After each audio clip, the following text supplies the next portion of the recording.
સ્વામી રામદાસજી એમના દાસબોધ નામના ગ્રંથમાં લખે છે કે શ્રી રામ જય રામ આ મંત્રના 13 કરોડ જપ જો કોઈ માણસ કરે તો સ્વયં રઘુનાથજીના એમને દર્શન થાય.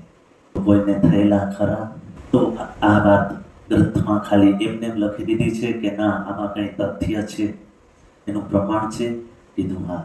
પ્રેમ ભિક્ષુકજી મહારાજ બેટ દ્વારકાની અંદર જે દાંડી હનુમાન જે પવિત્ર સ્થાન છે ત્યાં બેસી એક જ મુઠ્ઠી ચણા ખાવાના કાયમને માટે અને પછી આ શ્રી રામ જય રામ એના 13 કરોડ જપ પરિપૂર્ણ કર્યા અને સ્વયં શ્રી રઘુનાથજી એમની સામે પ્રગટ થયા, એમને દર્શન થયા. અને પછી તો જ્યારે એ રામ નામની ધૂનની અંદર તલ્લીન થતા પ્રેમ ભિક્ષુકજી મહારાજ ત્યારે રામજી એમની સામે પ્રગટ થતા, એમને દર્શન આપતા.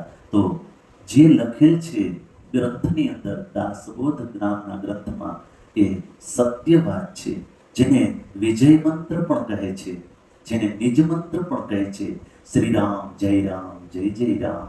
એ મંત્રનો આજે પણ કોઈ 13 કરોડ જપ કરે તો એમને રઘુનાથજીના દર્શન થાય છે.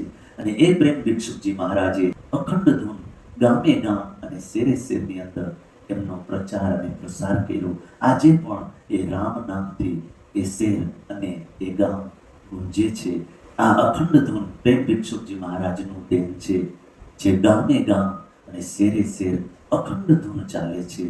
તો આવા મહાપુરુષો આપણા ભારત દેશની અંદર થયા છે. આપણી ભારતની ભૂમિ એ સંતો અને ભક્તોની ભૂમિ છે.